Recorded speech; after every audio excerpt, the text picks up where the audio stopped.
Bienvenue dans le dernier point de l'information. Madame, Monsieur, bonsoir. Tout de suite, les titres.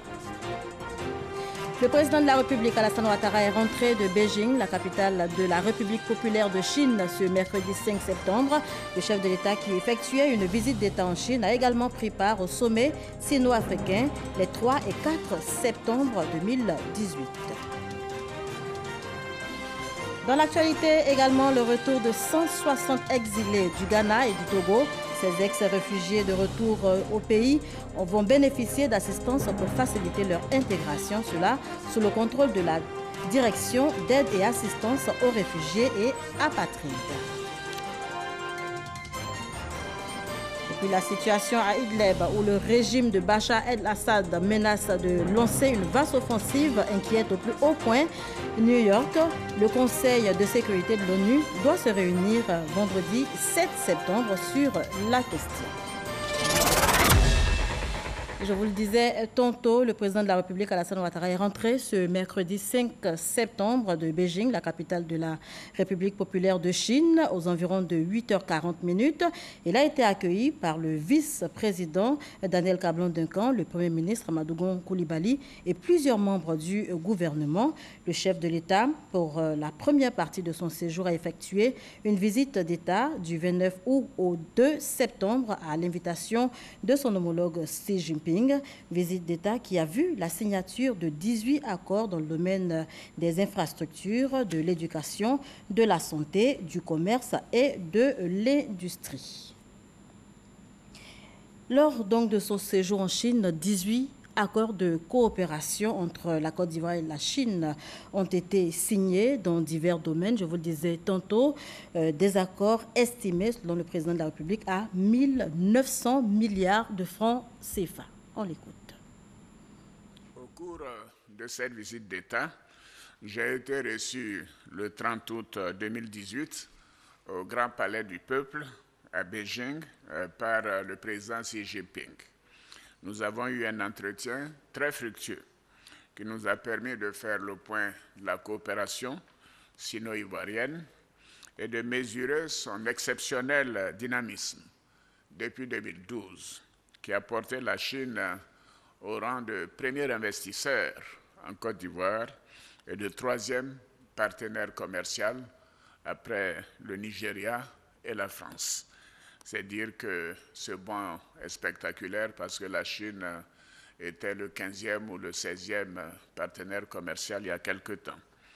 Nous avons également évoqué plusieurs questions internationales d'intérêt commun, telles que la lutte contre le terrorisme, le réchauffement climatique, ainsi que la contribution de la Chine au maintien de la paix et de la sécurité en Afrique. Nous avons convenu de travailler ensemble dans le cadre de nos initiatives réciproques au Conseil de sécurité des Nations Unies, car la Chine préside le Conseil de sécurité en novembre cette année et la Côte d'Ivoire aura donc la présidence du Conseil de sécurité au mois de décembre cette année.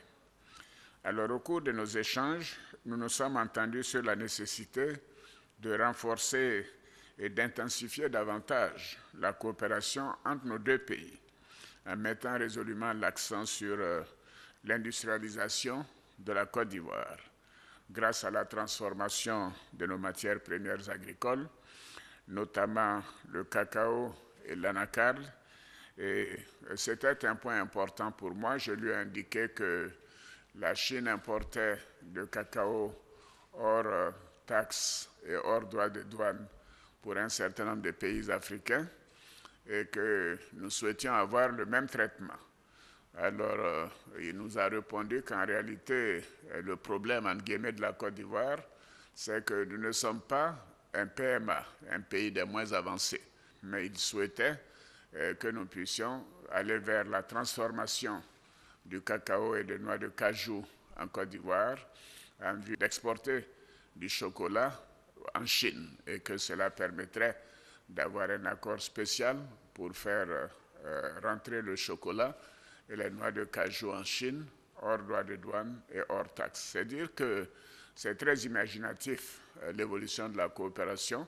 Bien évidemment, j'ai dit que nous étions pénalisés parce que nous étions les bons élèves qui était sorti du lot des pays les moins avancés et qu'on devait donc avoir une certaine attention pour nous aider à avancer dans l'industrialisation, car c'est ce qui nous permettra d'aller encore plus vite. Afin de maintenir le dynamisme actuel de nos relations, nous avons décidé, le président Xi Jinping et moi-même, d'élever la coopération sino-ivoirienne au rang de partenariat stratégique global. Alors, dans le prolongement de cette évolution majeure, notre pays a adhéré à l'initiative La ceinture et la route. Le 30 août dernier, dans le cadre de cette visite d'État, vous savez, c'est l'initiative chinoise qui essaie de reconstruire la route de la soie, qui allait donc de l'Asie au Moyen-Orient, en Afrique. Et par conséquent, il s'agit de construire des infrastructures, que ce soit des ponts, que ce soit des rails, que ce soit des routes, des autoroutes. Et par conséquent, il a une volonté de nous aider à relier notre pays aux pays voisins, tels que le Burkina, le Ghana, le Libéria, dans le cadre de cette initiative. Alors, cette initiative va accélérer l'industrialisation de notre pays et renforcer le développement des infrastructures et promouvoir, bien sûr, le commerce et les transferts technologiques avec la Chine et les entreprises chinoises en particulier. Au terme de notre entretien, 5 accords de coopération ont été signés, dont le mémorandum portant adhésion à l'initiative La ceinture et la route, l'accord de financement pour la construction du tronçon d'autoroute Tchébissou-Bouaké, de la voie Odiéné, frontière du Mali, Odiéné, frontière de la Guinée, ainsi que de ceux portant sur la construction des stades de Korogo et de San Pedro. Et je lui ai indiqué que pour moi, c'était important d'amener l'autoroute jusqu'à Bouaké avant fin 2020. Et il m'a dit qu'il ferait tout pour que les entreprises chinoises nous accompagnent dans ce calendrier. Au cours de mon séjour, je me suis aussi entretenu avec le Premier ministre chinois, M. Li Keqiang, avec qui nous avons discuté des questions économiques et des projets en cours d'exécution ou qui seront réalisés par la Chine dans les prochains mois. Nous avons particulièrement insisté sur la transformation du cacao et des noix de cajou. J'ai également présidé un important forum économique sino-ivoirien qui a vu la participation de plus de 400 personnes. Et c'était impressionnant. Et les hommes d'affaires ivoiriens, je dois dire les hommes et les femmes d'affaires ivoiriens, étaient donc présents. Et plusieurs centaines d'opérateurs chinois étaient également là pour mieux comprendre l'environnement économique et les possibilités d'investissement en Côte d'Ivoire. Ce forum a constitué une excellente plateforme de rencontres et d'échanges entre les hommes d'affaires ivoiriens et chinois. Il nous a surtout permis de présenter aux opérateurs économiques chinois les atouts de la Côte d'Ivoire ainsi que les opportunités d'investissement dans notre pays et d'inviter le secteur privé chinois à investir en Côte d'Ivoire. Au regard de l'engouement suscité par ce forum, nous pensons que notre appel a été largement entendu parce que, au terme du forum, tenez-vous bien, 9 accords et Memorandum of Understanding, MOU, ont été signés dans plusieurs domaines. Et ceci porte, entre autres, sur la conception et la construction de la centrale thermique de San Pedro, parce que nous tenons à augmenter la production d'électricité dans l'Ouest pour l'exploitation des minerais de nickel, également de fer. La création d'un port sec à Ferkessédougou a été également faite, et l'extension de l'aéroport international Félix Houphouët-Boigny. Je dois dire qu'en 2030, vous ne reconnaîtrez plus cet aéroport parce que nous allons passer d'une capacité de 2 millions de passagers à la date d'aujourd'hui à 8 millions de passagers. Et d'ailleurs, le salon présidentiel sera déplacé à cette occasion. C'est dire que C'est un projet important, de près de 450 millions de dollars. Et là, j'en fais une priorité et ils ont décidé de nous accompagner dans ce domaine. Par ailleurs, j'ai eu en marge du Forum économique et de la visite d'État plusieurs entretiens avec les grands groupes bancaires chinois, que ce soit la Banque de développement de Chine, la Banque commerciale de Chine, l'Exim Bank de Chine et aussi les grandes entreprises qui interviennent déjà en Côte d'Ivoire. Alors, une autre étape importante, la visite d'État, a été le dépôt d'une gerbe de fleurs au monument aux héros du peuple à la place Tiananmen. J'étais accompagné de la Première Dame et de la délégation. Il s'agit, comme vous le savez, d'un monument érigé à la mémoire des martyrs qui ont donné leur vie pour la lutte révolutionnaire du peuple chinois.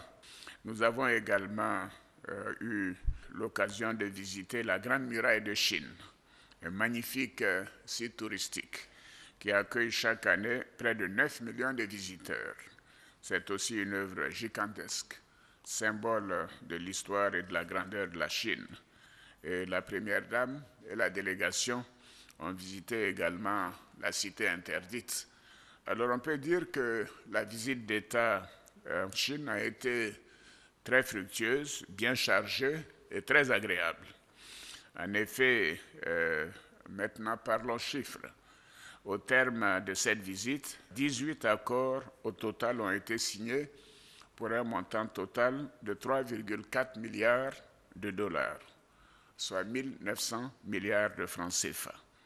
Et ces ressources permettront la construction de plusieurs projets, de plusieurs routes, dont l'autoroute Kébisu-Boaké, l'augmentation de la fourniture d'eau potable, la construction d'hôpitaux, y compris un CHU à Bobo, la fourniture de plus d'électricité et d'amélioration de la qualité de l'électricité produite, également l'accès à l'éducation pour les régions rurales, notamment l'éducation numérique à travers les technologies de la communication, la réalisation de parcs industriels à Abidjan et à l'intérieur du pays, notamment à Boaké, ce qui permettra la création d'emplois pour les jeunes et aussi de mettre à la disposition de nos forces de défense et de sécurité des équipements modernes en matière de communication pour la sécurité des populations. Et je signale que pour la période 2012-2016, la Chine a investi en Côte d'Ivoire un peu plus de 2 milliards 600 millions de dollars.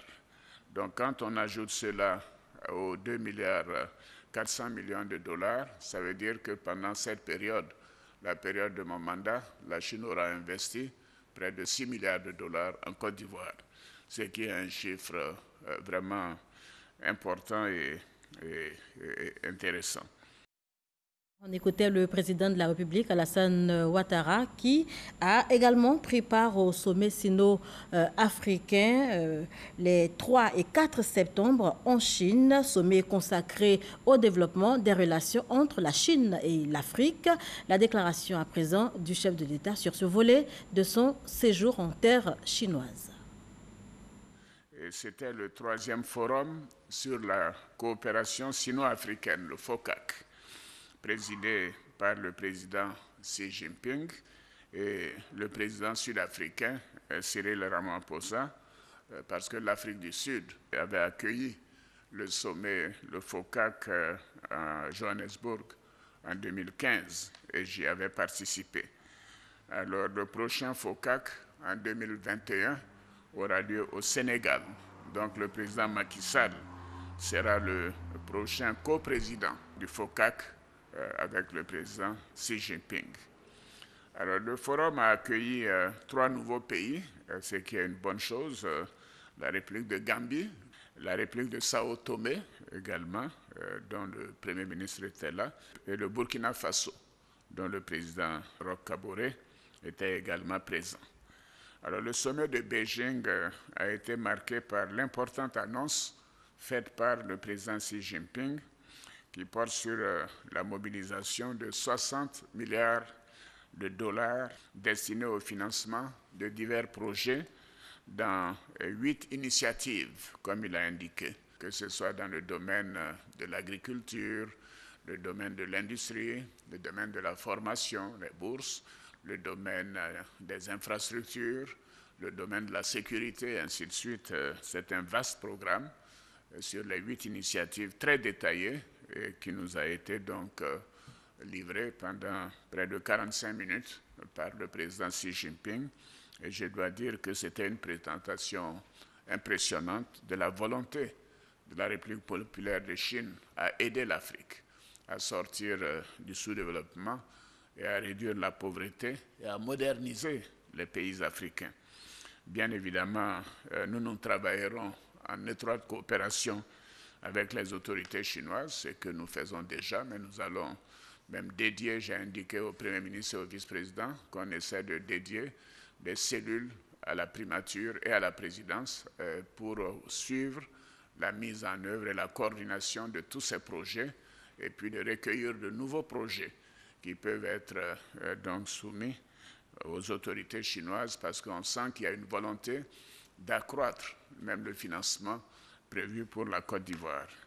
Alors pour terminer, je voudrais bien évidemment réitérer notre gratitude au président Xi Jinping, au peuple, au gouvernement chinois, parce que pour l'accueil particulièrement chaleureux, vraiment plein d'attention, de considération qui nous a été réservé à la première dame, à la délégation et à moi-même.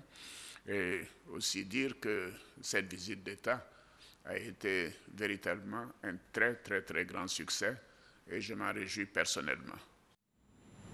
Le président de la République s'est par ailleurs prononcé sur l'actualité nationale, notamment le report des élections locales du 13 octobre prochain, report demandé par le PDCI-RDA et des partis de l'opposition.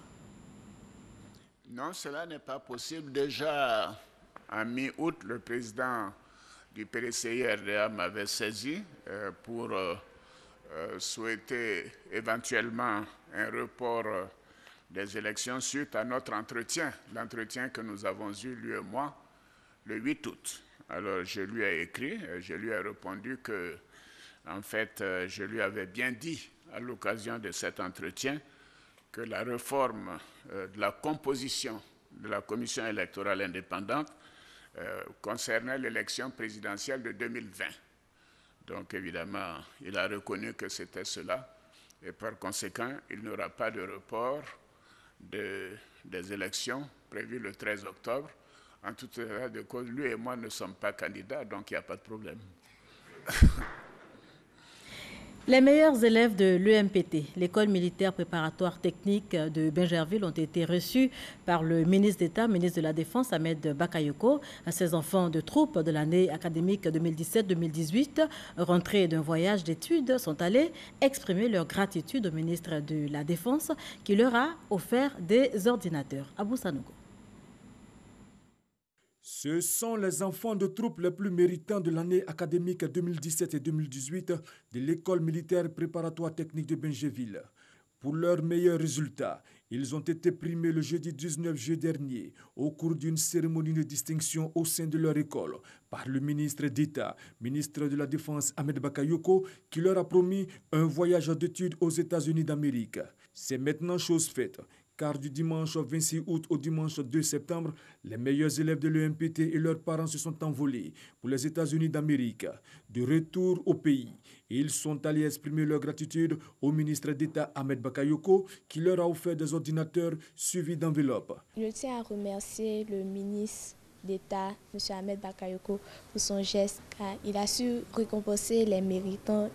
Le voyage s'est bien passé. Ils nous ont fait visiter des entreprises là-bas, comme par exemple le centre de recherche de Microsoft à Manhattan.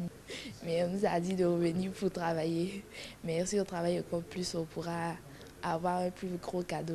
Cet engagement pris a été tenu et aujourd'hui, nos élèves qui sont revenus gardent un grand souvenir et vraiment, je pense que cela va les motiver encore plus à mieux travailler.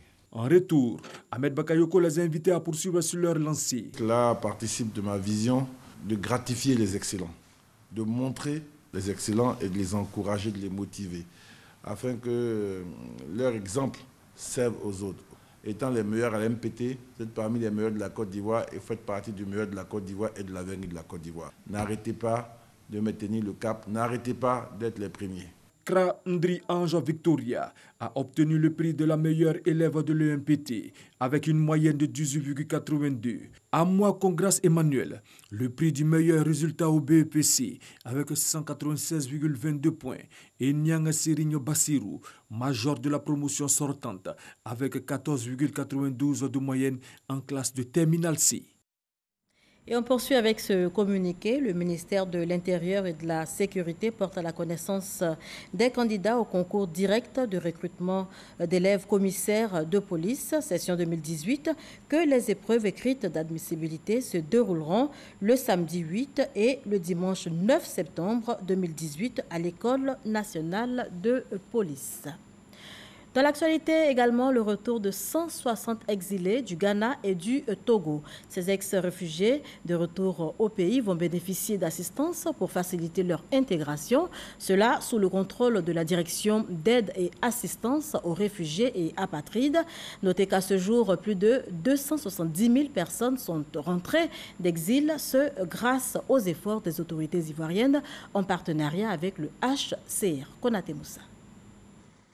Ces cas en provenance du Ghana transportent des réfugiés ivoiriens. À bord des véhicules, 160 personnes, dont 118 identifiées au Togo et 42 au Ghana, qui regagnent la Côte d'Ivoire après des années de vie dans leur pays d'accueil. Un retour volontaire organisé avec le concours des autorités ivoiriennes et du HCR, le Haut Commissariat des Nations Unies pour les réfugiés. À la faveur de la crise, près de 300 000 Ivoiriens ont quitté la Côte d'Ivoire et se sont retrouvés dans les pays d'asile. Et depuis 5 ans, nous cherchons à faire revenir tous les réfugiés qui sont hors du pays, notamment ceux qui sont au Ghana, ceux qui sont au Togo et ceux qui sont au Libéria. L'écrasante majorité des réfugiés a fini avec l'exil et est rentrée en Côte d'Ivoire. Près de 269 000 sont retournés en Côte d'Ivoire, mais il reste quand même un cas résiduel de près de 30 000 qui sont encore dans les pays d'asile. Donc ce que nous attelons à faire avec l'assistance des autorités ivoiriennes et des autorités des pays d'accueil, c'est de s'assurer que ce retour est durable et ce retour se fait dans les meilleures conditions. Une fois au pays, ces réfugiés ivoiriens vont bénéficier d'encadrement de la Direction d'aide et assistance aux réfugiés et apatrides. Une initiative pour faciliter leur intégration. Ce sera également l'occasion pour eux de nous adresser les différentes difficultés qu'ils ont, notamment pour ceux dont les enfants doivent aller à l'école, pour ceux qui ont des problèmes de documentation et pour ceux qui pensent avoir des problèmes de protection. Voilà, et donc nous ferons cas de toutes ces choses-là et nous allons nous référer au ministère technique compétent pour voir avec eux comment régler ces situations-là pour faciliter la réintégration de ces personnes-là dans leur pays. Les autorités ivoiriennes se félicitent du soutien du HCR pour le retour volontaire des réfugiés ivoiriens. Les actions se poursuivent donc pour ramener tous les Ivoiriens en Côte d'Ivoire. On poursuit en images une seconde chance pour 50 ex-migrants dont l'Agnebi Tiassa. Ils reçoivent une formation à Azaguié, à l'Université de l'entrepreneuriat, formation qui va leur permettre de se prendre en charge. Ce projet de réintégration à l'endroit des ex-candidats à la migration, dont le lancement a eu lieu ce mercredi, s'inscrit, notez-le, dans le cadre d'une initiative conjointe du Fonds fiduciaire de l'Union européenne et de l'OIM. Ils étaient hors du pays, non pas à l'aventure, mais en pèlerinage. Après un mois passé à Médine et à la Mecque, où ils accomplissaient le 5e pilier de l'islam, les derniers pèlerins du contingent étatique sont de retour à Abidjan. Là-bas, ils ont prié pour la paix et la cohésion en Côte d'Ivoire. Pargasso Rokone. C'est aux environs de 10h50 que l'avion transportant les derniers pèlerins du contingent étatique a atterri sur le tarmac de l'aéroport international Félix Houphouët-Boigny d'Abidjan. De retour, après un mois passé en terre sainte d'Arabie Saoudite pour accomplir le 5e pilier de l'islam, le Hajj, les 500 pèlerins se disent heureux de retourner dans leur pays. Ils ont tenu à traduire toute leur reconnaissance à Dieu qui leur a permis d'accomplir dans la quiétude et avec succès leur devoir sacré. Le rêve de pouvoir accomplir le Hajj, ne serait-ce qu'une fois dans sa vie, Et Allah l'a permis pour nous cette année. Nous ne pouvons que dire Alhamdulillahi Rabbil Alamin. Il m'a permis de vraiment faire tous les rituels, tout est en santé. Vraiment, je lui dis merci, merci, merci. Nous avons accompli cette mission dans la grande spiritualité, de telle sorte que Dieu puisse mettre toujours sa main sur notre pays, que le pays soit en paix et avec les Ivoiriens en paix toujours. S'il n'y a pas de paix, il n'y aura pas de pèlerinage, il n'y aura pas de vie pour nous. On a beaucoup prié pour la paix dans notre pays. Les responsables du dernier vol saluent la parfaite organisation du pèlerinage à la Mecque par le commissariat du Hadj. Les encadreurs sont mis en l'aise dans toutes les conditions qu'il faut pour mieux travailler. Ça facilite aussi l'encadrement. Les pèlerins sont satisfaits de l'organisation. Si eux ils sont satisfaits, nous sommes satisfaits et c'est l'État de Côte d'Ivoire qui gagne. Chefs de vol, encadreurs et pèlerins ont été accueillis à leur descente d'avion par les responsables du commissariat du Hadj et par le ministre de l'Intérieur et de la Sécurité. Les pèlerins de cette année pourront, n'est-ce pas, se souvenir que c'est l'année où ils ont choisi de faire leur pèlerinage. C'est cette année aussi que le président de la République a choisi de faire son pèlerinage. Et ça, c'est une grâce pour un pays comme la Côte d'Ivoire qui recherche constamment la paix, la cohésion. L'arrivée du dernier vol marque la fin du Hadj 2018. Ce sont au total 6800 pèlerins, dont 5000 du contingent étatique et 1800 des structures privées qui ont accompli le pèlerinage à la Mecque cette année. Voilà, et de retour au pays, ils pourront certainement assister, en tout cas pour ceux qui rentrent sur Korogo, dans le nord de la Côte d'Ivoire, à la 24e édition du Festival national Vacances Culture. L'événement a été lancé par le ministre de la Culture et de la Francophonie, Maurice Kakou Bandama. À cette édition, 150 troupes sont en compétition, cela dans 15 disciplines. Soro Corona. Festival national Vacances Culture. Espace d'expression culturelle et artistique, de compétition, d'exposition des valeurs culturelles et à sa 24e édition. C'est la ville de Korogo qui abrite ce festival qui se veut le creuset de développement des brassages culturels, ethniques, civiques et citoyens de la jeunesse ivoirienne. Ils sont plus de 700 festivaliers venus des 32 régions du pays. La cérémonie d'ouverture a été l'occasion pour le ministre de la Culture et de la Francophonie de revenir sur le thème de cette édition. Le pain tissé, ma richesse. Nous voulons faire prendre conscience à la jeunesse de notre pays de l'importance du pain tissé. Et je veux les inviter à aimer cette richesse, cette beauté de notre terroir. Pour une population de 24 millions d'habitants, si seulement 1 million d'entre nous achetaient pour environ 100 000 francs chacun des habits, des serviettes, des nappes de table en tissu et paille tissée, ce sont environ 100 milliards de francs CFA qui sont injectés dans notre économie. Pendant 5 jours, avec ingéniosité et acharnement, 150 troupes seront en compétition dans 15 disciplines. Le théâtre, la peinture et la danse. Nous avons essayé d'allier tradition et modernisme, parlant du pain tissé qui est extrait du raffia. Je suis venu pour partir avec le premier prix. Ça, je suis sûr. Le Festival national Vacances Culture est créé en 1982. Il regroupe pendant les vacances scolaires les jeunes autour d'un thème bien précis, en vue de valoriser le patrimoine culturel ivoirien. Voilà, 24e édition du Festival national Vacances Culture lancé par le ministre de la Culture et de la Francophonie, Maurice Kakou Bandama. À présent, un petit tour dans le monde. Nous ferons escale aux États-Unis, en Syrie et au Rwanda. On y va tout de suite avec Laurent Sacho et Alexis Ouedraogo.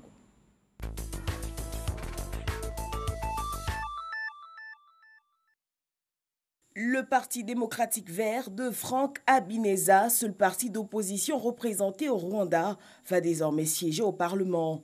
Il a obtenu 5% des suffrages à l'issue des législatives. Le parti obtient 2 sièges de députés sur les 80 que compte la Chambre basse du Parlement. Une victoire symbolique qui suggère que le Rwanda ouvre son spectre politique. Les résultats définitifs sont attendus pour le 16 septembre prochain. La situation à Ibdel en Syrie inquiète les Nations Unies. Le régime de Bachar el-Assad menace de lancer une vaste offensive. Selon l'Observatoire syrien des droits de l'homme, au moins 9 morts sont comptés dans les raids de l'armée russe dans la province. Washington, qui assure pour le mois de septembre la présidence du Conseil de sécurité, espère pouvoir prévenir une nouvelle attaque chimique. Le Conseil, lui, se réunira vendredi prochain sur la question.